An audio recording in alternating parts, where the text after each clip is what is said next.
नमस्कार विद्यार्थियों, मेरा नाम ओपी तिवारी है।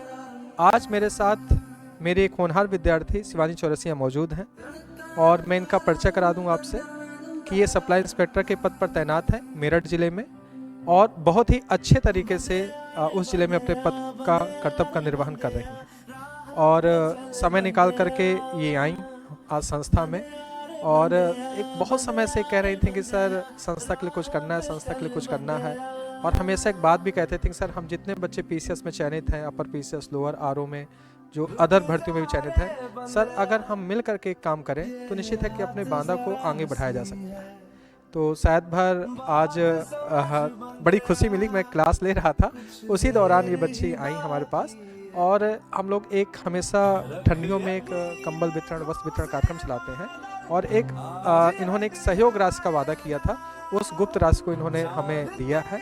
तो मैं धन्यवाद देता हूं कि इन्होंने उन बच्चों के लिए सोचा जिसके लिए हम लोग वस्त्र वितरण करने जा रहे हैं। तो उम्मीद करता हूं कि इनको देख करके और भी यूआरटी के बच्चे भी उत्साहित होंगे और संस्था में मिल करके हम लोग बहुत आगे इस कार्यक्रम को ले जाएंगे। और हमारा एक वादा है अपने बांदा के निवासियों से कि हम शिक्षा और अन्य क्षेत्र में अपने बांदा के पिछड़ेपन को दूर करेंगे। तो बाकी देखिए, आज हमारे साथ हमारे होनहार विद्यार्थी मौजूद हैं शिवानी जी। तो इनसे इनके बारे में, इनकी जर्नी कैसे, क्या तैयारी की, कैसे स्ट्रगल रहा, ये सब कुछ हम जानना चाहेंगे। तो मैं चाहता हूं कि मैं इनसे एक एक प्रश्न पूछूं तो एक एक प्रश्न का जवाब देंगे। शिवानी, आप मेरे यहाँ लगभग किस वर्ष आई थी ये बता दीजिए। और उस दौरान मुझे ऐसा लग रहा था कि आप डाइट से बीटीसी भी कर रही थी, तो कैसे क्लास का सामंजस्य बिठाया, क्योंकि डाइट से बीटीसी करना एक कठिन चुनौतीपूर्ण कार्य होता है और उसके साथ सिविल की तैयारी करना भी एक चुनौतीपूर्ण कार्य है, उसको कैसे किया। और कोविड काल में आपने अपने छोटा सा, हमारा एक तहसील है बबेरू, वहाँ पर रह करके किस प्रकार से तैयारी की, मैं ये आपसे थोड़ा सा जानना चाहता हूँ। जैसा कि सर ने कहा कि मैं बीटीसी कर रही थी 2018 में, मैंने बीटीसी में एडमिशन लिया था। फिर ये था कि कुछ करना है जीवन में, तो फिर तब सोचा कि क्या करना है, तो सर के एकेडमी के बारे में मुझे पता चला, तो हम आए और यहाँ पे एडमिशन लिया। शिवानी, एक प्रश्न पूछूं आपसे कि अगर आपको याद होगा कि हमारी क्लास में एक दान पेटिका लगा रहा करती थी पहले, अगर आप पढ़ते थे, ध्यान होगा, दान पेटिका थी।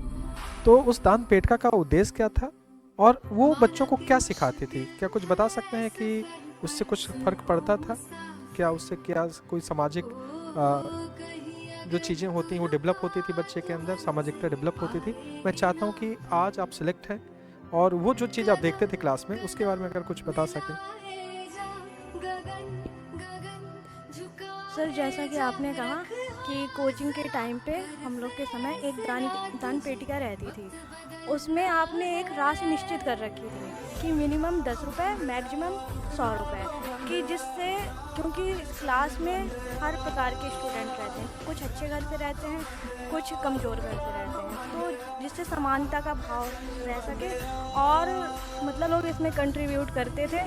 और जब वो धनराशि इकट्ठी हो जाती थी तो सर एक वर्ष में कुछ ना कुछ प्रोग्राम करते थे, या तो बच्चों के लिए स्वेटर वितरण का, या कंबल वितरण का, या शिक्षा के क्षेत्र में सर उससे करते थे। शिवानी की जो जॉब लगी, शिवानी तब से मेरे पीछे पड़ी थी, सर एक राशि देना चाहते हैं और जो बच्चों के कल्याण के काम आए, खासतौर पे जो ठंडियों में बच्चों को कपड़े या कंबल नहीं मिलते हैं, उस समय आपसे कुछ सहयोग राशि मैं देना चाहती हूँ। मतलब मैं हर बार मना कर देता था, लेकिन आज ये जबरन फिर आ गई, छुट्टी में आई है मेरठ से यहाँ बांदा, तो कुछ ले करके आई है। तो मैं चाहता हूँ कि ये संस्था को देना चाहती हैं, लेकिन मैं सबसे चाहता हूँ कि सब लोग सीखें।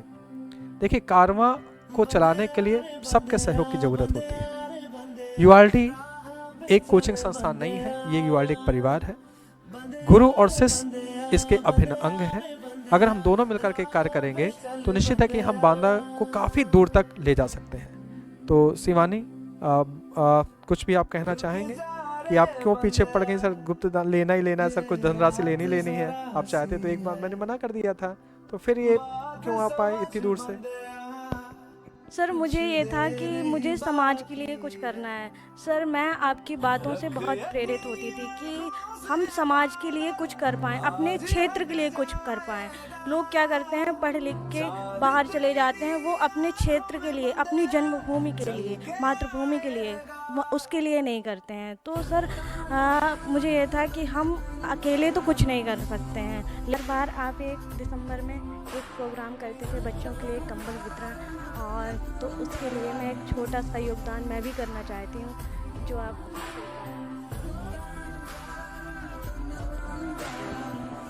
विद्यार्थियों, शिवानी आपके लिए एक बहुत बड़ा संदेश देना चाह रही हैं कि हमको मिल के काम करना है। अकेले सच में हम लोग कुछ नहीं कर सकते हैं।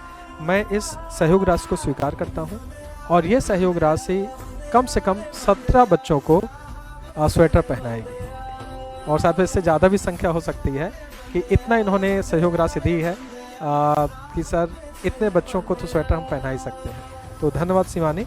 और मैं चाहता हूं कि अन्य विद्यार्थी भी जो यूआरडी के जो सिलेक्ट हो चुके हैं ऐसे ही जुड़े, और हम इस कारवां को, जो यूआरडी का परिवार है, इस कारवां को हम हर जगह ले जाएं, और बांदा में शिक्षा और जो भी छोटे छोटे बच्चे हैं उनको किसी प्रकार की समस्याएं ना हो, कोशिश करेंगे कि हम बांदा के सतत विकास में अपना योगदान दे सकें। शिवानी, एक प्रश्न है, इसका जवाब दीजिए कि कहते हैं कि गुरु का योगदान तो है, आपका भी योगदान है, लेकिन बिना परिवार के कोई इतने आगे तक नहीं बढ़ पाता। तो मैं चाहता हूँ अपने माता पिता, भाई बहन का जो भी योगदान है उसके बारे में ज़रूर बताएं, क्योंकि बिना परिवार के सफलता मिलना असंभव होता है। तो आप कुछ अपने परिवार, अपने भाई बहनों के बारे में कहें। सर सबसे पहले तो मेरी इस जर्नी में सर आपका बहुत बड़ा योगदान था। आपने मुझे एक डायरेक्शन दी कि इस पे चलना है, और इस पे चलकर ही आप अपने लक्ष्य को प्राप्त कर सकते हैं। इसके बाद मेरे माता पिता का योगदान, उन्होंने कभी मुझे किसी भी चीज़ की कमी महसूस नहीं होने दी। जो भी एग्ज़ाम होता था मैं कहती थी कि एग्ज़ाम देना है, तो मतलब उन्होंने कभी पैसों की वजह से, मतलब मुझे पैसों की कमी महसूस नहीं होने दी। और ख़ासकर मेरे भाई का भी योगदान है। इसने मुझे हर जो भी एग्ज़ाम होता था मुझे साथ ले जाता था, और मेरी हर पूरी जर्नी में ये मेरे साथ रहा, मेरे हर सुख दुख में। और जब कभी असफलता हासिल लगती थी तो ये मुझे मोटिवेट करता था। आज मेरे साथ शिवानी के छोटे भाई मौजूद हैं, अनुभव, जिन्होंने हर जर्नी में, हर समस्या में अपनी बहन का साथ दिया। उम्र में ज़रूर छोटे हैं, लेकिन इन्होंने हर पल कभी भी शिवानी को अकेला नहीं होने दिया। और ख़ास तौर पे हमारे यहाँ एक मैं आपको बात बताता हूँ, आप अभी बुंदेलखंड रीजन से नहीं परिचित होंगे। हमारे यहाँ लड़कियाँ तैयारी करना तो एक कठिन काम है, उससे कठिन काम होता है बेटियों का एग्ज़ाम देना एग्ज़ाम सेंटर पर, और इस काम को अनुभव ने बखूबी निभाया है। तो मैं चाहता हूँ अनुभव अपनी बहन की जितनी भी स्ट्रगल है उसके बारे में डिटेल से हमको बताएं। पहले मैं सर आपको नमस्ते बोलना चाहूँगा, और सभी भाई बहनों को नमस्ते बोलना चाहूँगा। और मेरी बहन, बड़ी बहन है, ये आज सप्लाई इंस्पेक्टर की पोस्ट में है, मेरठ में पोस्टेड है। और ये मैं इनकी कामयाबी को लेकर बहुत खुश हूँ। और मैं लोगों से कहना चाहूँगा कि अपने भाई बहनों को, ज़रूरी नहीं है कि आप छोटे हैं या आप बड़े हैं, आप अपने भाई बहनों का सहयोग करें। अब जैसे मेरी बहन है ये, तो इनको कभी मैंने इनका कहीं पेपर देने जाना था या एग्ज़ाम डलवाया, और इनको कहीं भी लेके जाना था तो मैंने कभी मना नहीं किया, हमेशा ये कहा कि चलो ठीक है मैं चलता हूँ। इन्होंने मना भी किया तो मैंने बोला कि नहीं, डाला है तो चलो एग्ज़ाम दिला देते हैं। मेरे मम्मी पापा ने भी कभी किसी चीज़ के लिए मना नहीं किया। हम लोग बहुत अच्छे परिवार से नहीं हैं कि बहुत मजबूत परिवार से हैं, लेकिन जैसा भी हुआ तो थोड़ा पैसा इकट्ठा कर कर एग्ज़ाम फॉर्म डलवाया और एग्ज़ाम दिलाने गया। तो ये कहना चाहूँगा कि लोगों अपने परिवार की मदद करें, अपने भाई बहनों का सहयोग करें, क्योंकि अगर आपको आगे बढ़ना है तो एक सहयोग की बहुत ज़रूरत है। आपको अपने भाई बहनों के, अपने माँ बाप को, मतलब दोस्तों को, सबको मदद की ज़रूरत है। अगर आप मदद नहीं करेंगे तो उतना नहीं बढ़ सकते। आपको मैं सबको बता दूं, जितने भी लोग व्यूअर सुन रहे हैं मुझे, कि शिवानी ने जो एग्ज़ाम क्रैक किया ना, इसमें सिर्फ लड़कियों की 7 सीटें थी, 7 सीट्स थी, और 7 सीटों में पूरे उत्तर प्रदेश में शिवानी ने स्थान प्राप्त किया। और यूआरडी में तैयारी की, इसके बाद ये कोरोना आ गया। बबेरू हमारा बांदा का एक तहसील है छोटा सा, तो वहाँ पर घर पे रख कर के स्वाध्याय किया। फिर इसके बाद तो मैं चाहता हूँ कि अनुभव थोड़ा सा बताएं, क्योंकि अनुभव तो साथ रहे होंगे, कि जो शिवानी है उनका क्या प्लान होता था, क्या किस तरह से वो रूटीन बनाती थी पढ़ाई का। तो मैं चाहता हूँ, क्योंकि शिवानी तो अपने मुँह से सब कुछ बता देगी, लेकिन परिवार वाले अगर जो देखते हैं ना, और एक प्रश्न है कि क्योंकि सफलता असफलताएं मिलती हैं, इन लोगों को कितना विश्वास था कि हाँ शिवानी एक दिन सफल होगी। मैं चाहता हूँ कि अनुभव जरूर शेयर करें।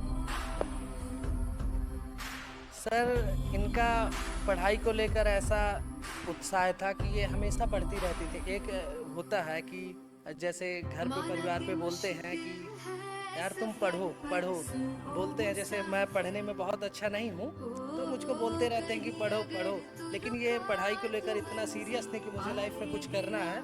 तो ये इतना सीरियस थे कि जब देखो तब पढ़ती रहती थी, जैसे ही टाइम मिलता था तो पढ़ती रहती थी। जैसे आजकल होता है कि लोग सोशल मीडिया पे ज़्यादा टाइम स्पेंड करते हैं, तो इन्होंने आज तक कभी कोई सोशल मीडिया अकाउंट ही नहीं बनाया। क्यों?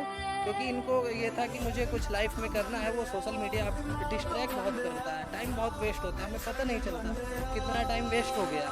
तो सोशल मीडिया दूर रहे, उससे बहुत टाइम ख़राब होता है। तो मैं तो अपने बहन से यही सीखता हूँ कि सोशल मीडिया से दूरी जितना बना के चलें तो सही है। और ये पढ़ती रहती थी, इतना पढ़ती थी पूरे दिन। जब भी मैं देखता था तो हमेशा ये पढ़ती रहती थी। हमको मना करना पड़ता था कि यार दीदी अब मत पढ़ो, आप बहुत हो गया, थोड़ा हमसे बातें कर लो, थोड़ा हमारे साथ बैठो, थोड़ा घूम लो, थोड़ा फ़ोन चला लो। तो मैं इनको यही कहना चाहूँगा कि जब उत्साह होता है, जब हमें कुछ करना होता है, तो फिर हम बस कर जाते हैं। आप हमें कुछ नहीं डिस्ट्रैक्ट कर सकता। अधिकतर क्या होता है कि जैसे कोई बच्चा पढ़ाई कर रहा है, निश्चित है कि एक एग्ज़ाम में तो सफल नहीं होता, कई सारे फॉर्म भरने पड़ते हैं, 30-40 फॉर्म लोग भरते हैं कई बार। तो कई बार होता है कि परिवार वाले ये कहने लगते हैं कि यार होगा कि नहीं होगा तुम्हारा, क्या करो। लेकिन कई बार मैंने देखा कि जो लड़का मेहनत करता है तो परिवार वालों का भी एक सपोर्ट होता है।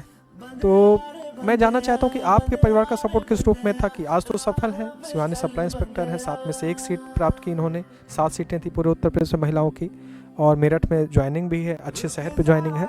लेकिन मान लीजिए कि अगर मेहनत कर रही थी और सफलता ना भी मिलती, तो क्या कोई दबाव बनता या विश्वास था कि कुछ ना कुछ कर लेगी अच्छा?